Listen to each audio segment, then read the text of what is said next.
नमस्कार। जैसे कि आपको मालूम है, आज सुबह कैबिनेट और सीसीए की मीटिंग हुई। हमें ब्रीफ करने के लिए हमारे साथ हैं minister for road transport and highways and MSME Shri Nitin Gadkari ji, agriculture, cooperation and farmers welfare, rural development and panchayati raj development minister Shri Narendra Singh Tomar ji, minister for information broadcasting, environment, forest and climate change Shri Prakash Javadekar ji. Warm welcome to the ministers for the briefing. After the briefing, we will take some questions. Over to the Honorable Minister. आज प्रधानमंत्री नरेंद्र मोदी जी की अध्यक्षता में केंद्रीय मंत्रिमंडल की आज यानी 1 जून को बैठक हुई। हमेशा बैठक बुधवार को होती है, लेकिन आज दूसरे कार्यकाल का ये पहली कैबिनेट, दूसरे कार्यकाल की 1 साल पूरे होने पर पहली कैबिनेट की मीटिंग है, इसलिए ये सोमवार को आज हुई है, पहला कामकाज का दिन है। तो इसके आज नितिन गडकरी जी है साथ में, जो मुख्य एमएसएमई के बारे में बहुत सारे निर्णय है, और तोमर जी है, एग्रीकल्चर के बारे में निर्णय है। मैं शुरू में जो निर्णय हुआ उसका एक अंश आपके सामने पढ़ता हूँ। प्रधानमंत्री श्री नरेंद्र मोदी जी के अध्यक्षता में केंद्रीय मंत्रिमंडल की बैठक आज सोमवार 1 जून 2020 को संपन्न हुई। केंद्र सरकार द्वारा अपने दूसरे वर्ष के कार्यकाल में प्रवेश करने के बाद केंद्रीय मंत्रिमंडल की ये पहली बैठक थी। बैठक में ऐसे ऐतिहासिक फैसले लिए गए जिनका भारत की मेहनती किसानों, सूक्ष्म, लघु एवं मध्यम क्षेत्र के उद्योग और रेडी पटरी वालों के रूप में काम करने वाले लोगों के जीवन पर एक परिवर्तनकारी प्रभाव पड़ेगा।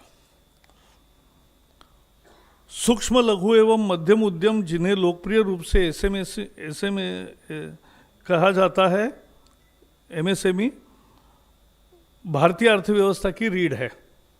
देश भर के विभिन्न क्षेत्रों में चुपचाप काम करते हुए 6 करोड़ से अधिक एमएसएमईज की एक मजबूत और आत्मनिर्भर भारत के निर्माण में महत्वपूर्ण भूमिका है। कोविड-19 महामारी के बाद प्रधानमंत्री नरेंद्र मोदी जी ने राष्ट्र निर्माण के एमएसएमई की भूमिका को शीघ्र पहचान लिया। इसलिए एमएसएमई को आत्मनिर्भर भारत अभियान के तहत की गई घोषणाओं का एक बहुत महत्वपूर्ण हिस्सा बनाया गया था। इस पैकेज के तहत एमएसएमई क्षेत्र को न केवल पर्याप्त आवंटन किया गया है, बल्कि अर्थव्यवस्था को पुनर्जीवित करने के उपायों के में कार्यान्वयन को भी प्राथमिकता दी गई है। कई प्रमुख घोषणाओं से संबंधित क्रियान्वयन पहले ही शुरू किया जा चुका है।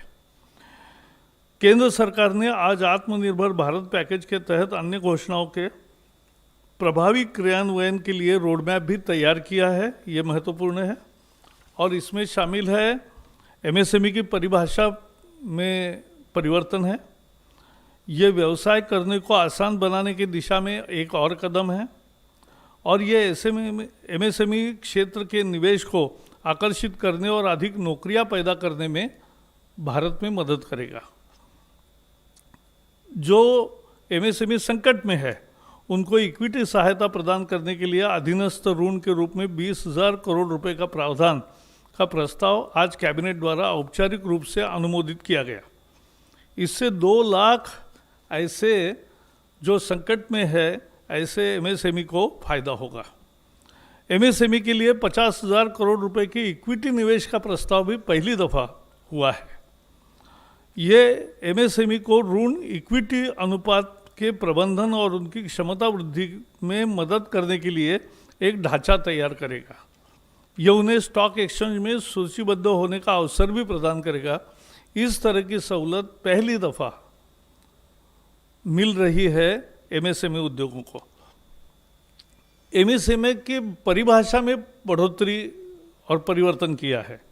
भारत सरकार ने आज एमएसएमई की परिभाषा को और संशोधित किया, क्योंकि जब पैकेज घोषित किया था तो एक संशोधन दिया था, लेकिन आज इकाई की परिभाषा बढ़ाकर 1 करोड़ रुपए के निवेश और 5 करोड़ रुपए का कारोबार कर दिया गया।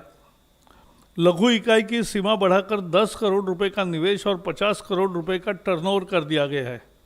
इसी प्रकार मध्यम इकाई का निवेश सीमा बढ़ाकर 20 करोड़ रुपए तथा 100 करोड़ की जगह 250 करोड़ रुपए का कारोबार कर दिया गया है। गौरतलब है कि 2006 में एमएसएमई डेवलपमेंट एक्ट के अस्तित्व में आने के 14 साल बाद यह संशोधन हुआ है। पैकेज की 13 मई 2020 को घोषणा के बाद अनेक प्रतिनिधियों से मिले और घोषित संशोधन अब भी बाजार और मूल्य निर्धारण की स्थिति के अनुरूप नहीं है, इसे ऊपर की तरफ और संशोधित किया जाना चाहिए, इस तरह का फीडबैक आया। इन आवेदनों को सुनते हुए प्रधानमंत्री ने मध्यम एवं मैन्युफैक्चरिंग सेवा इकाइयों की सीमा को और बढ़ाने का निर्णय किया। अब यह 50 करोड़ रुपए का निवेश और 250 करोड़ रुपए का कारोबार की सीमा होगी। यह भी निर्णय लिया गया है कि निर्यात के संबंध में कारोबार को एमएसएमई के इकाइयों की किसी भी श्रेणी के लिए टर्नओवर की गणना में नहीं गिना जाएगा, चाहे वो सूक्ष्म हो, लघु हो या मध्यम हो। शहरी और आवास मंत्रालय ने विशेष सूक्ष्म ऋण योजना शुरू की है। इसके जरिए रेडी पटरी वाले, ठेले वाले, छोटा दुकान जो बिठाते हैं, सड़क पर माल बेचते हैं, उनकी क्षमता और उनका काम चले इसके लिए ज़्यादा ऋण उपलब्ध कराने के फैसला किया है। ये योजना लंबे समय तक चलेगी क्योंकि कामकाज फिर शुरू कर सके और अपना जीविकोपार्जन सही तरीके से कर सके। इस योजना के 50 लाख से अधिक पटरी सामान बेचने वाले ठेला वाले, हॉकर और रेडी पटरी वालों को लाभ मिलेगा। इनके द्वारा क्या क्या बेचा जाता है मालूम है आपको? सब्जी है, फल है, तैयार खाद्य पदार्थ है, चाय, पकौड़ा, ब्रेड, अंडा, कपड़ा, चप्पल, किताब, स्टेशनरी की आपूर्ति, बहुत सारे वस्तुएं यहाँ बेची जाती है, हम खरीदते हैं। इसके अंतर्गत सलून, मोची, लॉन्ड्री और पान की दुकानें भी आएगी। भारत सरकार कोविड-19 के दौरान इनके समक्ष आई परेशानी के प्रति संवेदनशील रही है।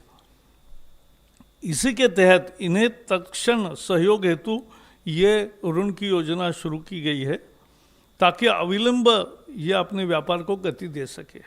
स्थानीय शहरी निकाय इस योजना में क्रियान्वयन में महत्वपूर्ण भूमिका बजाएगा। शायद भारतीय इतिहास में पहली दफा आज़ादी के बाद ऐसा निर्णय लिया गया है, जबकि फुटपाथ दुकानदारों और रेडी ठाने वालों को, चाहे शहरी क्षेत्र या ग्रामीण क्षेत्र के हो, इस योजना के तहत इन सभी लोगों को, वर्गों को 10,000 रुपये का ऋण दिया जाएगा।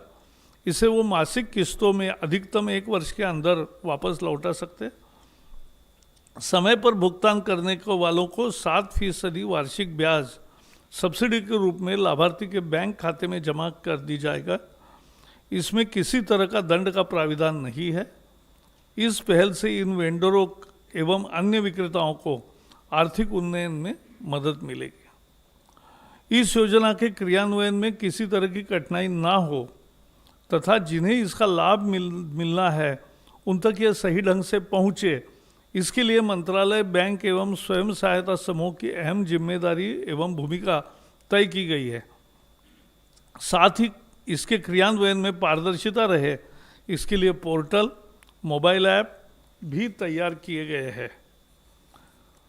सशक्तिकरण के लिए टेक्नोलॉजी का उपयोग अन्य काम में भी करने का फैसला हुआ है। योजना के पूर्ण क्रियान्वयन एक वेब पोर्टल के साथ एक डिजिटल प्लेटफॉर्म, मोबाइल ऐप विकसित किया जा रहा है। यह प्लेटफॉर्म विक्रेताओं को औपचारिक वित्तीय ढांचे के साथ एकीकृत करने के लिए, it will be yet another financial inclusion, यह आईटी प्लेटफॉर्म मदद करेगा। डिजिटल ट्रांजैक्शन को इससे बल मिलेगा, प्रोत्साहन मिलेगा और क्षमताओं के विकास के लिए भी ये राज्य सरकार एवं अन्य एजेंसियों के सहयोग से शहरी विकास मंत्रालय एक क्षमता विकास एवं वित्तीय साक्षरता का कार्यक्रम भी शुरू करेगा, जो महत्वपूर्ण है। सरकार ने किसानों के लिए आज बड़े फैसले किए। जो पहले पैकेज के समय नहीं बताया था, लेकिन आज पहले नया फैसला है और बहुत महत्वपूर्ण है कि न्यूनतम समर्थन मूल्य उसकी कुल लागत का 1.5 गुना ज़्यादा रखने का अपना वादा सरकार पूरा कर रही है। खरीफ फसल 20-21 के 14 फसलों के CACP आधारित न्यूनतम समर्थन मूल्य जारी कर दिया गया है, जिसकी जानकारी तोमर जी बताएंगे। इन 14 फसलों पर किसानों को अब लागत का 50 से लेकर 83% तक ज़्यादा दाम हासिल होगा। सरकार ने बैंकों द्वारा खेती और उससे जुड़े काम धंधों के लिए 3 लाख रुपए तक के अल्पकालिक कर्ज के भुगतान की तिथि भी 31 अगस्त 2020 तक बढ़ाई है और किसानों में इसमें ब्याज की छूट और अदायगी में मोहलत, ये दोनों फायदे उसको मिलेंगे। किसानों को 1 मार्च 2020 से 31 अगस्त 2020 के बीच अल्पकालिक कृषि कर्ज की ब्याज में 2% और अदायगी में 3% का फायदा होगा। भारत सरकार द्वारा किसानों को 7% से कर्जा मिलता है। इसमें 3 लाख रुपए तक के लोन पर 2% बैंक ब्याज की छूट सरकार देगी और समय पर भुगतान पर 3% का फायदा मिलेगा। इसका मतलब 4% में 3 लाख तक का कर्जा मिलेगा। किसानों के लिए ये बहुत बड़ी तोहफा है। ब्याज में छूट की योजना किसानों को किसान क्रेडिट कार्ड के जरिए कर्ज सहित अल्पकालीन फसल कर्ज के देने के मकसद से शुरू की गई है। पिछले कुछ हफ्तों के दौरान बहुत से किसान अल्पकालिक जो क्रॉप लोन होता है उसके अदायगी के लिए बैंक नहीं जा सके। इसको ध्यान रखते हुए कैबिनेट ने जो निर्णय किया है उससे करोड़ों किसानों का लाभ होगा। गरीब ही इस सरकार की सर्वोच्च प्राथमिकता है और इसलिए कोरोना वायरस महामारी के दौरान लॉकडाउन की शुरुआत से ही सरकार सबसे ज़्यादा गरीब लोगों की ज़रूरतों को लेकर संवेदनशील रही है। लॉकडाउन शुरू होने के बाद 2 दिन में पहला 1,70,000 करोड़ का पैकेज की घोषणा हुई। 80 करोड़ लोगों को खाद्य सुरक्षा देने से लेकर 20 करोड़ महिलाओं के बैंक खाते में सीधे आर्थिक मदद पहुंचाने तक, गरीब वरिष्ठ नागरिकों, विधवा, दिव्यांगों को आर्थिक मदद देने से लेकर PM किसान के तहत करोड़ों किसानों को किस्त के रूप में मदद जैसे कदम उठाए गए हैं। इससे एक ऐसे बहुत बड़े गरीब तबके का फायदा मिला है जिसे लॉकडाउन के दौरान परेशानियों का सामना करना पड़ता, और अगर सरकार फौरी तौर पर ऐसे कदम न उठाती तो ये तकलीफ बहुत होती। ये घोषणाएं नहीं रही, कुछ ही दिनों के भीतर करोड़ों लोगों तक सीधे तौर पर नकदी अथवा वस्तु रूप में मदद पहुंचाई गई। 80 लाख टन से ज़्यादा अनाज पहुंचाया गया। सभी बाकी पैसा जो देना था वो DBT के माध्यम से दिया गया है। आत्मनिर्भर भारत के तहत प्रवासी मजदूरों के कल्याण के लिए एक राष्ट्र एक राशन कार्ड, ऐसे लोगों को भी खाद्यान्न जिनके पास राशन कार्ड नहीं है उनको भी देने का व्यवस्था किया। मकान के लिए रियायती किराए वाली नई योजना गृह निर्माण की, और ऐसे ही तमाम अन्य कदमों की घोषणा की गई है। किसानों के कल्याण को लेकर व्यापक सुधारों का ऐलान किया गया है। किसानों को उन जंजीरों से मुक्त किया है, क्योंकि वो सुधार इतने महत्वपूर्ण है APMC को लेकर, क्यों किसानों को उन जंजीरों से मुक्त जिसमें वे जकड़े थे और उनके आमदनी को बढ़ाने के उपाय अब किए गए हैं। इसके अलावा खेती से जुड़े बुनियादी ढांचे में व्यापक निवेश का भी प्रस्ताव है। खेती से जुड़ी अन्य गतिविधियां जैसे मछली पालन को भी वित्तीय मदद दी गई है। भारत सरकार ने हर मोड़ पर समाज के सबसे ज़रूरतमंद तबके के साथ एकजुटता दर्शाई और उसकी मदद की है। तो ये आज एक बहुत महत्वपूर्ण फैसला हुआ है, और ये तीनों फैसले किसानों के लिए, समर्थन मूल्य का भी फैसला, ऋण के बारे में फैसला, और MSME लघु उद्योग, सूक्ष्म उद्योग और मंझले उद्योग का ये किया है। दोनों मंत्री आपके समक्ष है। मैं नितिन जी को रिक्वेस्ट करूंगा कि वो बताएं। अच्छा, पहले तोमर जी अपनी कृषि के संबंध में रखेंगे।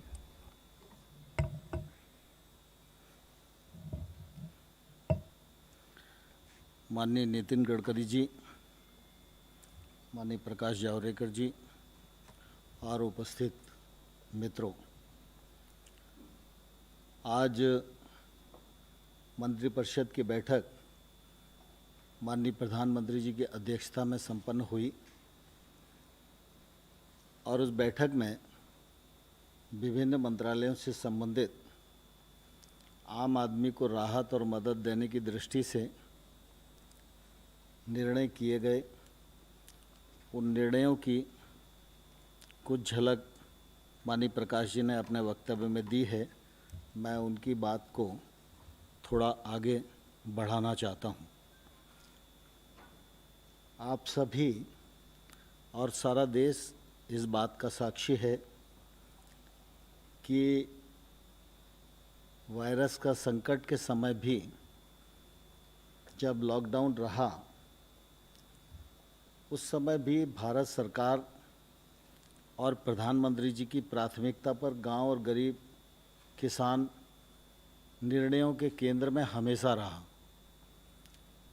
चाहे गरीब कल्याण योजना के माध्यम से राहत देने का सवाल हो या कृषि के क्षेत्र में कामकाज न रुके इस दृष्टि से अनुमतियां देने का सवाल हो। जब लॉकडाउन घोषित हुआ उसी समय फसल कटाई के लिए खड़ी थी, लेकिन कटाई का सवाल हो, उपार्जन का सवाल हो, मशीन की आवाजाही की अनुमति हो, मशीन मरम्मत के लिए वर्कशॉप की खोलने का सवाल हो, हर मामले पर सरकार ने संवेदनशीलता के साथ विचार किया और उसी का परिणाम है कि किसान ने प्रतिकूलता के मौके पर भी फसल कटाई का काम पूरा किया और इस बार बम्पर पैदावार करके किसान ने देश को समर्पित की है। सरकार उपार्जन के प्रति भी काफ़ी गंभीर थी और इसलिए उपार्जन की प्रक्रिया अभी चली रही है, लेकिन आज दिनांक तक गेहूं की खरीद 360 लाख मीट्रिक टन हो चुकी है। गत वर्ष ये 342 मीट्रिक टन थी।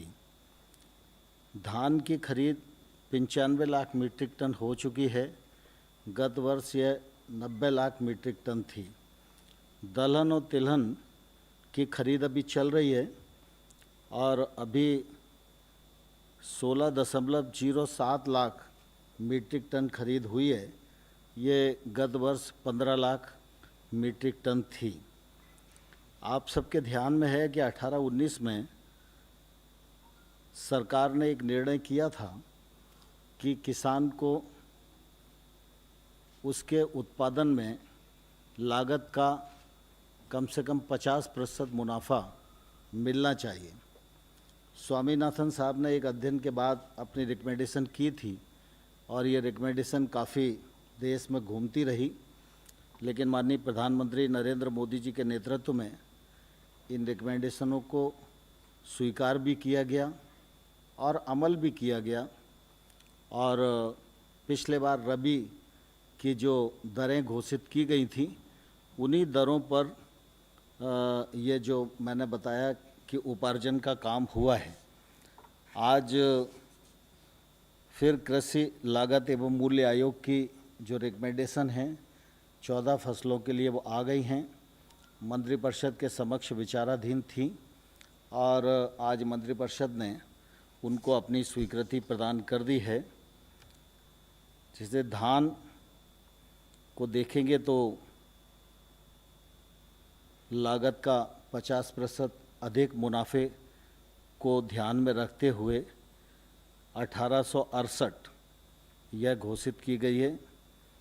इसी प्रकार से ज्वार हाइब्रिड को देखेंगे तो ये इसमें भी 50% मुनाफा हो, इस दृष्टि से 2620 घोषित की गई है। बाजरा को अगर हम देखेंगे तो 150 उस 83% को ध्यान में रखते हुए 2150 घोषित किया गया है।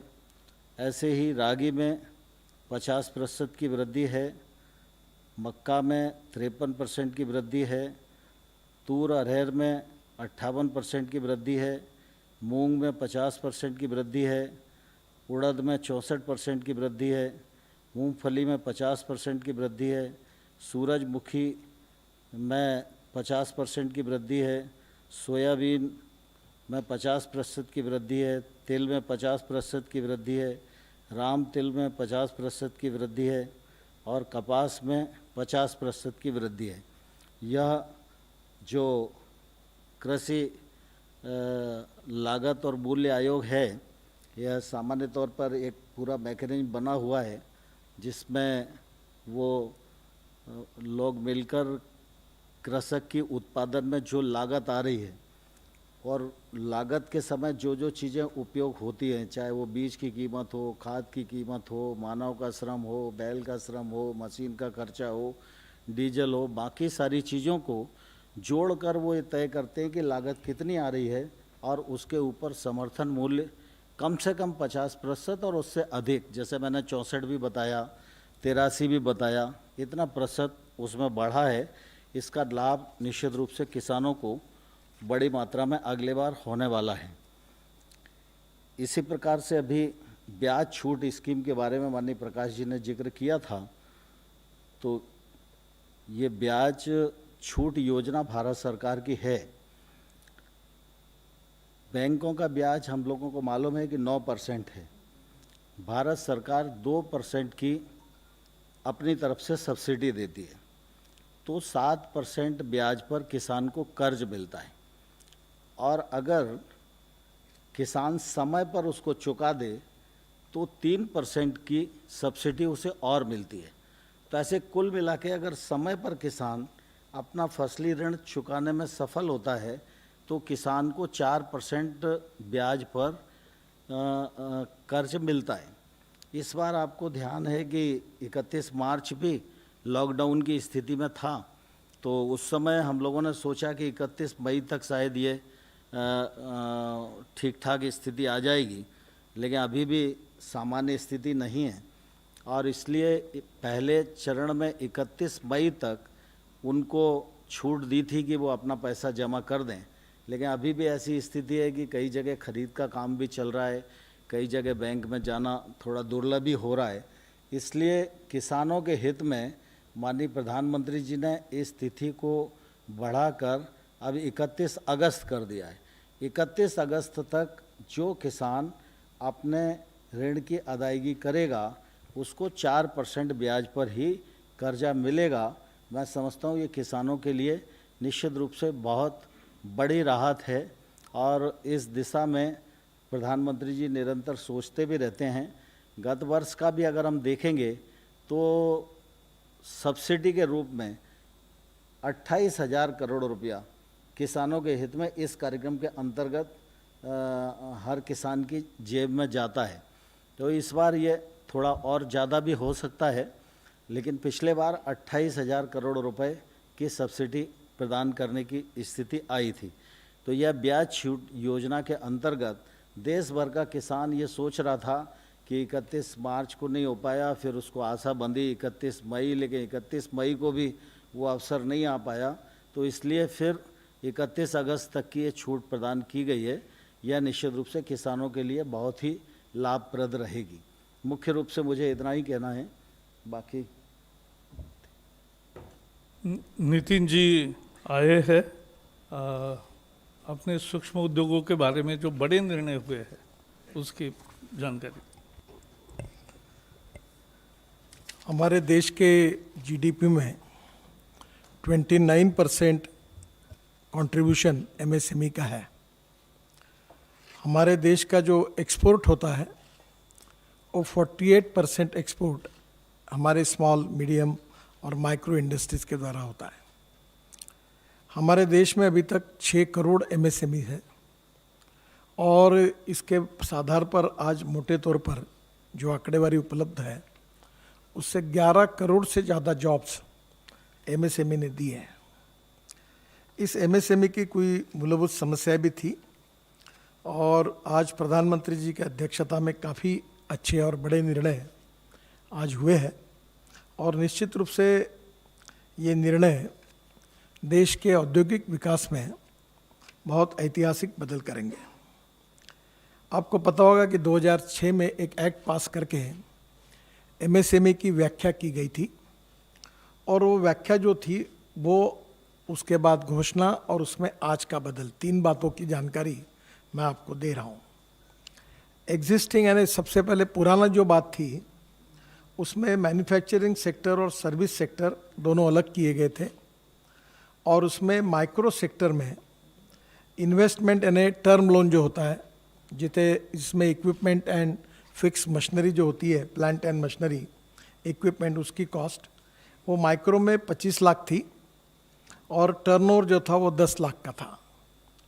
अब माइक्रो में जो अनाउंसमेंट हुई थी उसमें इन्वेस्टमेंट 1 करोड़ की हुई और टर्नओवर 5 करोड़ का हुआ, 10 लाख का एकदम 5 करोड़ हो गया। बाद में आज जो मीटिंग हुई उसमें यही कायम रखा हुआ है। फिर दूसरा सेक्टर था स्मॉल सेक्टर।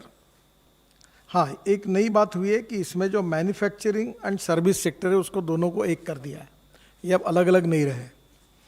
स्मॉल में इन्वेस्टमेंट 5 करोड़ की थी, वो 10 करोड़ की हुई है, और जो टर्नओवर 2 करोड़ का था वो अब 50 करोड़ का हुआ है, यानी 25 गुना बढ़ा है। जो मीडियम इंडस्ट्रीज थी उसके लिए पहले इन्वेस्टमेंट 10 करोड़ थी और टर्नओवर 5 करोड़ का था। जो घोषणा हुई 13 मई को, जो पैकेज हुआ था उसमें इन्वेस्टमेंट हुई थी 20 करोड़ की और टर्नओवर हुआ था 100 करोड़ का। आज प्रधानमंत्री जी की अध्यक्षता में बहुत ही ऐतिहासिक फैसला हुआ, क्योंकि हमने अलग अलग एसोसिएशन से जब इंटरेक्शन किया और अलग अलग प्रकार के एसोसिएशन से इंटरेक्शन करने के बाद सब ने हमें ये कहा कि ये जो टर्न लिमिट है ये बढ़ानी चाहिए, और जो एक्सपोर्ट करते हैं हम लोग वो टर्नओवर इससे निकाल देना चाहिए। तो आज हमने उनकी बात भारत सरकार ने स्वीकार की और प्रधानमंत्री जी की अध्यक्षता में ये मीटिंग में निर्णय हुआ कि अब जो प्लांट एंड मशीनरी में इन्वेस्टमेंट होगी इक्विपमेंट में, वो इन्वेस्टमेंट 50 करोड़ तक रहेगी।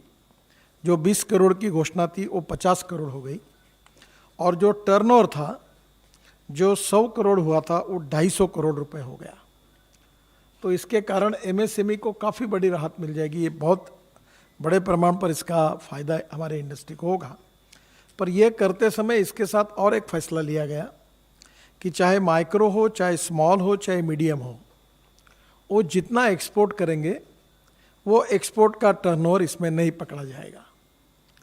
तो एक्सपोर्ट का टर्नओवर इससे बाहर हो गया और ये लिमिट बढ़ गई है, और इसके कारण बहुत बड़ा फ़ायदा इस सेक्टर में होगा। ये जो डिमांड थी ये पूरी हुई है, और इससे निश्चित रूप से हमारे एक्सपोर्ट के लिए भी और एमएसएमई के करके जो एडवांटेज है वो सभी प्रायोरिटी के रूप में हमारे इंडस्ट्री को मिलेंगे, और इससे नए रोजगार भी निर्माण होगा, एक्सपोर्ट भी बढ़ेगा, और हमारे जीडीपी ग्रोथ रेट में इनका सहभाग भी अच्छा होगा।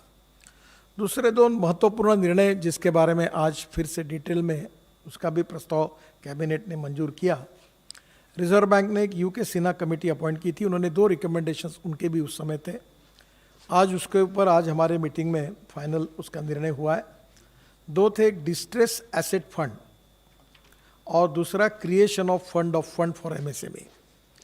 ये डिस्ट्रेस एसेट फंड जो है, आपको पता है कि एमएसएमई इस समय कठिन परिस्थिति से गुजर रही है, और आपको ये याद होगा कि मैंने मार्च में पार्लियामेंट में शायद 12 या 13 मार्च के दरम्यान एक जवाब दिया था। तब हमारे बैंकिंग सेक्टर ने 6 लाख एमएसएमई को रिस्ट्रक्चर किया था, और ये मुदत 31 मार्च में थी। बाद में आदरणीय वित्त मंत्री जी की अनुमति से ये मुदत हमने 31 दिसंबर तक की है, और इसमें करीब 25 लाख एमएसएमई जो अड़चन में है उनका रिस्ट्रक्चर होने की उम्मीद है।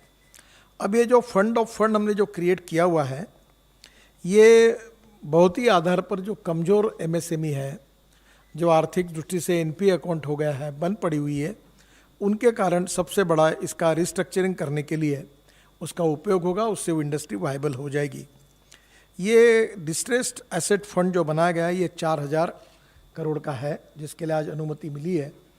अब ये 4000 करोड़ में आपको पता होगा कि एमएसएमई की कोई भी स्कीम जो बैंक लोन देती है, तो पहले भारत सरकार, हमारा विभाग अगर 1 लाख करोड़ का अगर लोन देती है तो उससे 1.5% यानी 1500 करोड़ हम लोग CGTMSE करके एक इंश्योरेंस ट्रस्ट है, हम उसमें पैसे भरते हैं और वो 75% लोन की गारंटी लेता है। तो ये जो 4000 करोड़ रुपए है, ये जो फंड मंजूर हुआ है, इसको वैसे 10 गुना होना चाहिए, पर ये स्ट्रेस एसेट है, NPA में आए हैं, रिस्क है थोड़ी, तो 5 गुना करके ये होगा 20,000 करोड़ का। और ये 20,000 करोड़ का फंड है, इसमें सबसे इम्पोर्टेंट चीज़ यही है कि जिस MSME की ऋण जो है, इसको उनको हर जो अड़चन में आई है, प्रेजेंटली जो हमारे NPA के नॉर्म्स है, इसमें रिस्ट्रक्चरिंग हो नहीं सकता क्योंकि पॉलिसी में ये बैठते नहीं, तो उस यूनिट को प्रोप्राइटर के गारंटी पर हम मैक्सिमम 75 लाख और कुल निवेश के यानी जितना उसने लिया उससे 15%, जो ज़्यादा होगा उतने पैसे उसको देंगे और ये पैसे भारत सरकार की ओर से इस फंड से जाएंगे। ये ऐड होने के बाद जो NPA के नॉर्म्स में जो अकाउंट नहीं बैठ रहा था उसका रिस्ट्रक्चर हो जाएगा और बंद हुई MSME चालू हो जाएगी। तो करीब इसका 2 लाख MSME यूनिट को फिर से शुरू करने में, जो वो विशेष रूप से डिस्ट्रेस में है, उनको इसका फ़ायदा होगा। और ये फंड की आज मंजूरी आज कैबिनेट ने दी है और ये 20,000 करोड़ ये फंड का उपयोग होगा।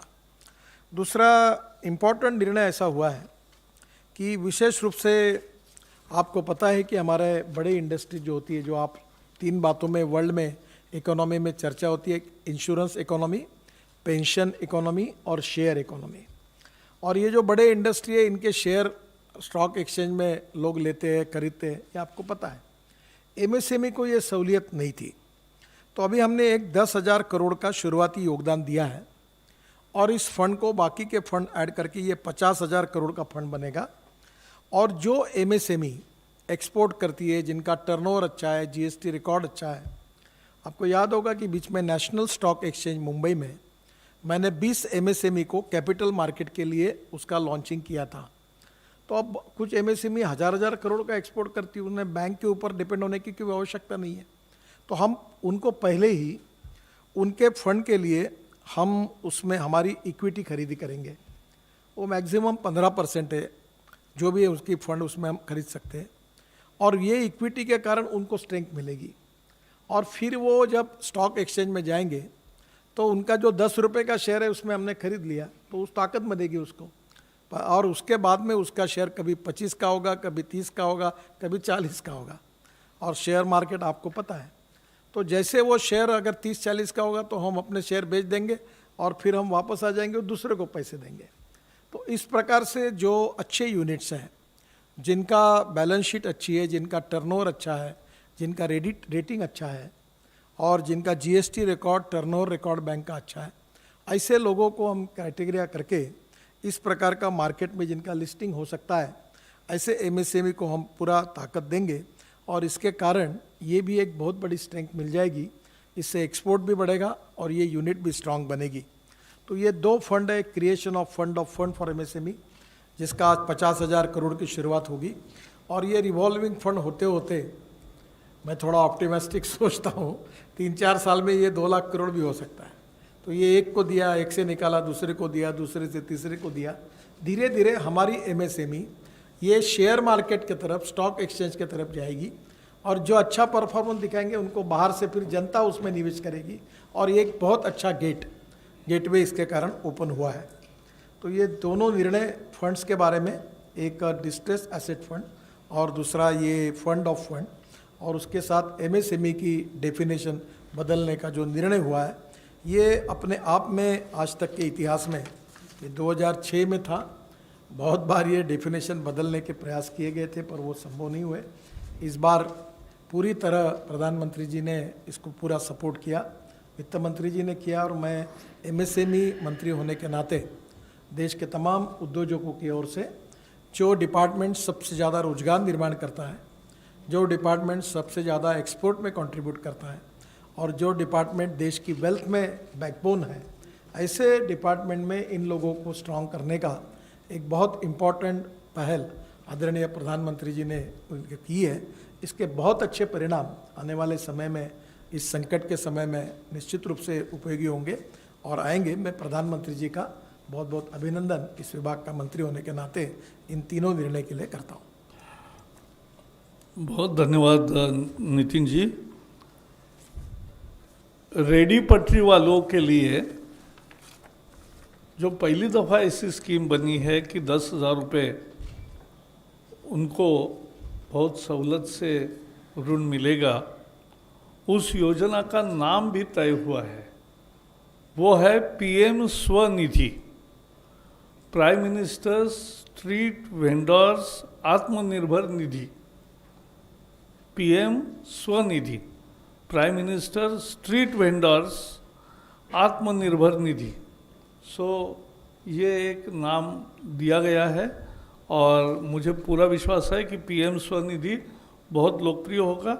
जैसे दोनों ने बताया, किसानों के लिए और एमएसएमई के लिए बहुत अहम फैसले हुए हैं। अब उन्हीं मुद्दों पर आपको कुछ सवाल है तो ज़रूर पूछिए, क्योंकि बाकी सवालों के लिए हम आपके स्टूडियो में यानी वर्चुअली अभी आते हैं, तो आते हैं तब चर्चा कर ही सकते हैं। नंबर 18।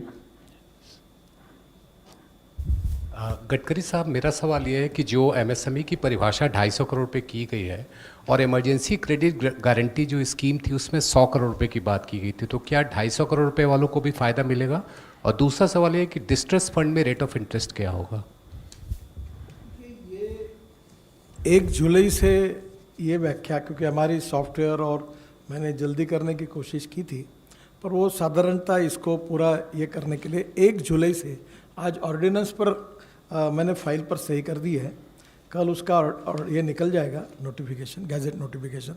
1 जुलाई के बाद इस स्कीम का फ़ायदा होगा। ये जो फंड के बारे में आपने बात की है, इसके बारे में स्वाभाविक रूप से ये जो हम इक्विटी के रूप में दे रहे हैं, उसके ऊपर इंटरेस्ट जो है वो भारत सरकार का फंड है, तो वो लगाने के बारे में अभी निर्णय नहीं हुआ है, पर वो कम से कम लगाने की कोशिश करेंगे। वो जो उसके लोन पर जो इंटरेस्ट होगा वही लगेगा।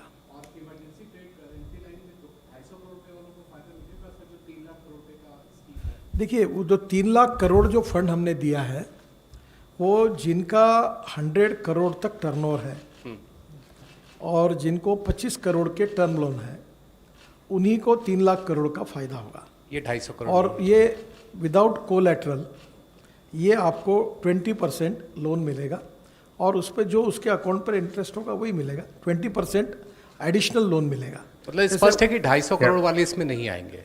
नहीं आएंगे। 114। 1 जुलाई के बाद आएंगे। जी मंत्री जी, एसएम आसिफ इधर आपके सामने मेरा सवाल है। मैं सामने हूँ। मेरा सवाल है आपसे कि एमएसएमई में एनपीए अकाउंट जो पूरे देश में फैला हुआ है, तो जो नई स्कीम है उसमें आपने कहा कि एनपीए अकाउंट को सरकार जो है उसका परसेंटेज कुछ देगी, उसको ज़रा डिटेल बता। देखिए, पहली बात तो ऐसी है कि मैंने मार्च में जवाब दिया था कि 6 लाख एमएसएमई रिस्ट्रक्चर हुई, फिर उसकी मुदत 31 मार्च थी, वो बढ़ाकर 31 दिसंबर तक किया गया। दूसरी इम्पॉर्टेंट चीज़ है कि ये जो स्ट्रेस एसेट है जो एनपीए हो गए हैं, इनके लिए हमने स्कीम बनाई कि भारत सरकार ने 4,000 करोड़ दिए हैं। अब ये 4,000 करोड़ जो हमको मिले हैं, हम एक CGTMSE करके एक ट्रस्ट है, इंश्योरेंस ट्रस्ट है, ये इसको हम 4,000 करोड़ जब डिपॉजिट करेंगे तो उससे 5 गुना यानी 20,000 करोड़ के फाइनेंस की गारंटी ये ट्रस्ट लेगा। ये 20,000 करोड़ बैंकों को उपलब्ध होंगे। फिर जो एमएसएमई जो है, जो एनपीए हो गई है, स्ट्रेस है और आज के रूटीन नॉर्म्स में नहीं बैठ रही है, फिर ये 20,000 करोड़ में से उसका जो प्रोपराइटर होगा उसके गारंटी पर हम उसको ये फंड में से इक्विटी देंगे। जैसे इक्विटी देंगे तो उसकी बैलेंस शीट बदल जाएगी और बैलेंस शीट बदल जाएगी तो जो एनपीए नॉर्म्स के कारण जो नहीं हो सकता वो काम हो जाएगा। तो उसके बाद 2 लाख एमएसएमई जो आज के कानून में रिस्ट्रक्चर नहीं हो सकती, वो 20,000 करोड़ का फंड यूज़ करने के कारण वो रिस्ट्रक्चर हो जाएगी और वो जो बंद पड़ी हुई एमएसएमई है, अड़चन में है, एकदम आखिरी इसमें, उन लोगों को एक प्रकार से ऑक्सीजन मिलकर वो फिर से बाहर आएगी। ये उसका 13। ऋतुपर्णा CNBC से ये जो 3 लाख करोड़ का इमरजेंसी फंड था आप लोग दे रहे हैं, क्या ये स्टार्टअप्स वगैरह को भी एप्लीकेबल होगा, और अगर है तो वैसा है तो क्या मैकेनिज्म कुछ डेवलप हुआ है, कितने स्टार्टअप्स ने ये सब्सक्राइब किया है? जो MSME रजिस्टर है और जिनका टर्म लोन 25 करोड़ का है और वर्किंग कैपिटल 100 करोड़ का है, इस व्याख्या में जो आते हैं उन लोगों के लिए 3 लाख करोड़ का फंड है और ये कोलैटरल फ्री है, यानी कोई गारंटी नहीं है। एग्जिस्टिंग डॉक्यूमेंट के आधार पर ही भारत सरकार की ओर से 20% तक एडिशनल कैपिटल वर्किंग कैपिटल में या इसमें मिल सकता है। तो उसमें अगर वो स्टार्टअप रजिस्टर है तो सबको इसका फ़ायदा मिलेगा जो इस नॉर्म में आते हैं। 241 आप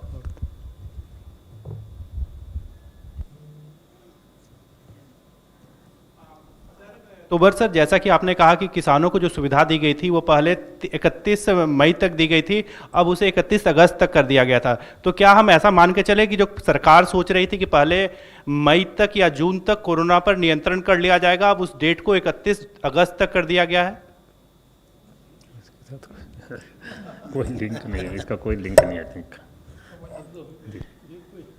ये कोई सवाल दरअसल थोड़ा क्या है ना कि है। We move कोई to भी 104. सरकार में बैठा हुआ कोई भी व्यक्ति भविष्य वक्ता नहीं है। जी।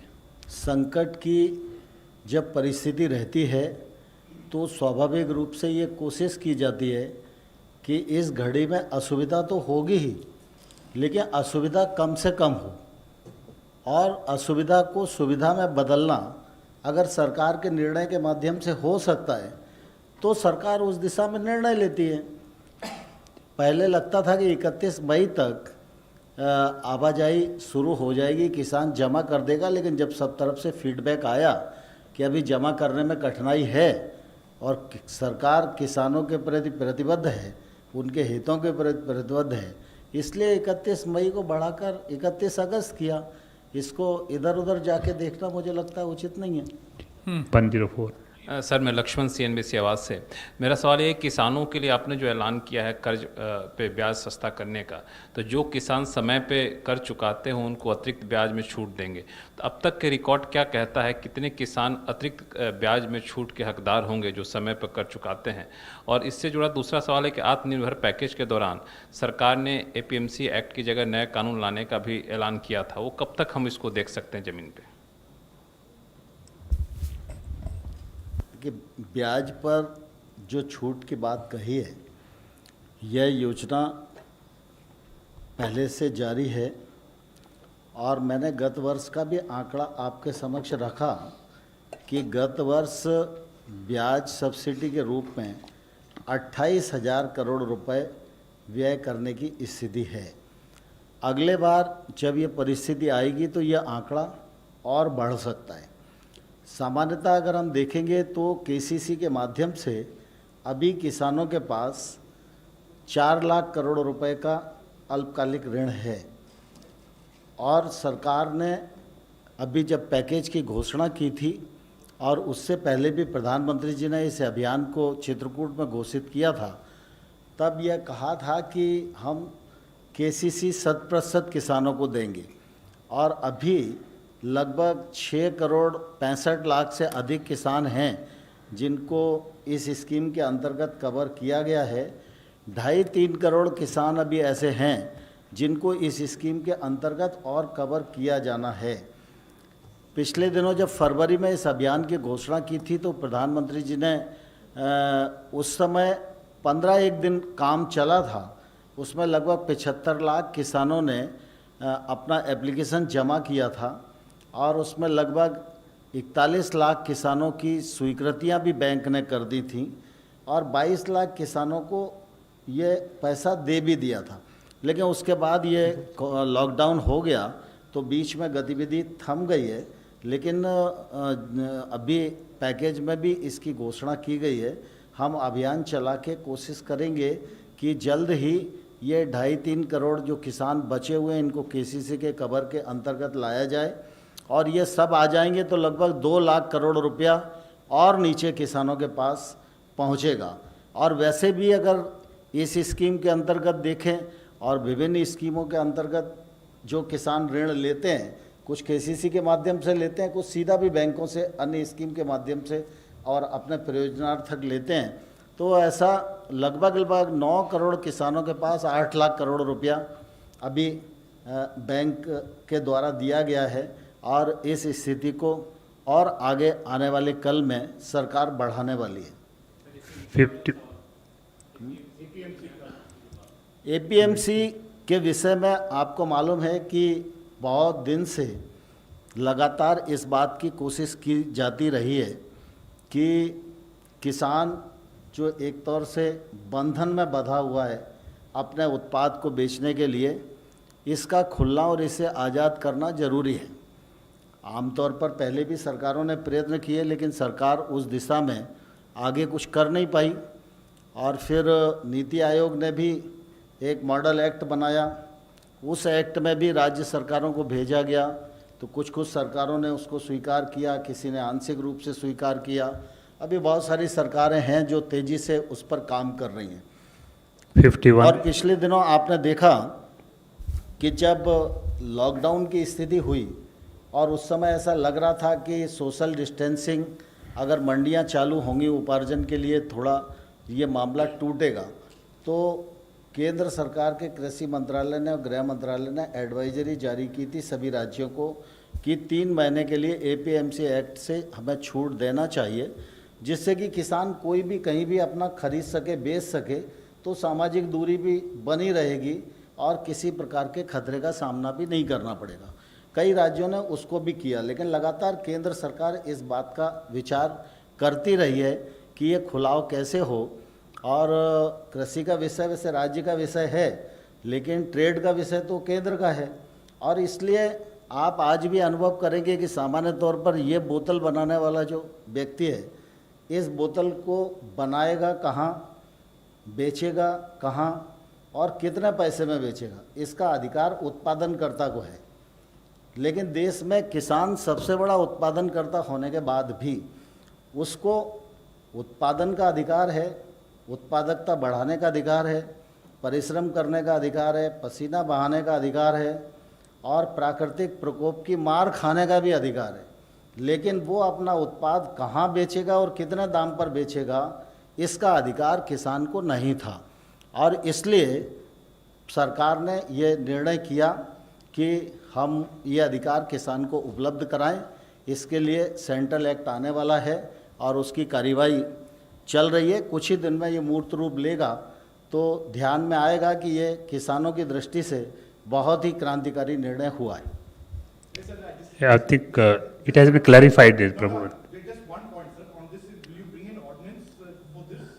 And It can, Prabhu, this cannot be announced here, whether it's legislation or ordinance or this thing. देखिए, दरअसल क्या है कि जब तक कोई भी विषय विभाग से मंत्रिपरिषद में न पहुंचे और मंत्रिपरिषद उस पर निर्णय न ले, तब तक कोई भी चीज़ एडवांस में व्यक्त करना तो ये उचित भी नहीं है। नहीं, but sir, states are on board for this because कुछ लोग बोला है कि please discuss with cooperative ministry and others. उसमें आप लोग कुछ डिस्कशन किया, क्योंकि like Maharashtra mister Gadkari is there, ये तो बहुत बड़ा इशू है क्योंकि ये स्टेट सब्जेक्ट है। तो इसमें आप लोग are you ready sir for this to discuss with states? He has already answered. केंद्र सरकार Fifth. जब इस दिशा में आगे बढ़ेगी This answer. तो जितनी आवश्यकताएं, औपचारिकताएं हैं, उन सबको पूरा करके ही आगे बढ़ेगी। 51. Sir, Anand Patel from India today. Chinese इंकर्जन्स जो हुई हैं लद्दाख में, उसके बाद देश में नाराजगी है। I उसके think बाद we have restricted to cabinet decisions. This is an important issue. The calls have been given to boycott Chinese all goods. your other important issues, there may be very important issues, लेकिन उसका उत्तर आप हमें अलग से interview करिए, हम देंगे। Last question 14. 1-4. But on the Chinese thing, you will not. I think अभी नहीं। सर, समीर दीक्षित जी बिजनेस से मेरा सवाल एमएसएमई सेक्टर को है। आपने क्या 11 करोड़ का लगभग रोजगार ये सेक्टर देता है। अभी इस पूरे कार्यकाल के दौरान आपको क्या है, क्या फीडबैक आपको है कि कितना असर जॉब्स को लेकर के है और वापस रीजनरेट करने में कितना समय लग सकता है, और जॉब्स के मसले पर कितना झटका लगा है इस पूरे कोविड की वजह से? कोविड के संकट के कारण अब जो परिस्थिति है इसमें कोई ऑफिशियल स्तर का अध्ययन अभी तक नहीं हुआ है, पर एक बात जरूर है कि कोविड के कारण कहीं ना कहीं उसके परिणाम हैं। एक बात आपको और ये मैं खुलासा कर दूं कि माइग्रेंट लेबर के कारण जैसे परसेप्शन होता है कि टीवी देखने के बाद ऐसा लगता है कि 100% इस देश की इंडस्ट्री पूरी माइग्रेंट लेबर के भरोसे चल रही है, ऐसा एक साधारणतः इम्प्रेशन होता है। वस्तुस्थिति ये है कि ऑन एन एवरेज 10 से 20% लोग कहीं ऐसे बाहर से आकर भी काम करते हैं, ये मैक्सिमम अप टू 20% है। दूसरा, इस 20% में से सभी 20% निकल गए अपने राज्यों में, ये भी स्थिति सच नहीं है। इसमें से कुछ प्रमाण के लोग गए हैं, कुछ रेलवे में अभी जो जानकारी मुझे मिली कि रेलवे जाने का तय हुआ पर लोग नहीं मिले क्योंकि लोग नहीं गए। ये लोग अपने डिस्ट्रिक्ट से, अपने ज़िले से, अपने गांव से ये इस स्टेट में आए, वो रोजगार के लिए आए, मजबूरन आए, उनको रोजगार नहीं था इसलिए आए। अब जो ये इंडस्ट्री काफ़ी प्रमाण में शुरू होने की प्रक्रिया हो गई, कहीं 50%, कहीं 40% ऐसे लोग आना शुरू हुआ। और उसमें से जो कोरोना के लिए गाइडिंग प्रिंसिपल है कि मास्क लगाना चाहिए, सोशल डिस्टेंस 1 मीटर से मेंटेन करना चाहिए, फिर अपने हाथ सैनिटाइजर से धोना चाहिए, और कुछ जगह पर बड़े बड़े इंडस्ट्रीज़ में, जिसके नाम भी मेरे पास हैं, उन्होंने अपने इंडस्ट्रियल एरिया में रहने की और भोजन की भी व्यवस्था मजदूरों की है। और अभी मैं एक 8 दिन पहले रिसाइकलिंग इंडस्ट्री जो 5 लाख करोड़ का कारोबार करती है, उसने मुझे कहा कि वो लोग आना चाहते हैं। तो मैंने उनको सुझावा है कि जहाँ गए हैं वहाँ के डिस्ट्रिक्ट कलेक्टर उसकी परमिशन और वहाँ की फॉर्मेलिटी पूरी करके, जहाँ आना चाहते हैं वहाँ का डिस्ट्रिक्ट कलेक्टर और उसकी फॉर्मेलिटी पूरी करके आप उनकी लाने की, अगर आते हैं तो लाने की व्यवस्था करिए और उसमें उसका उपयोग लीजिए।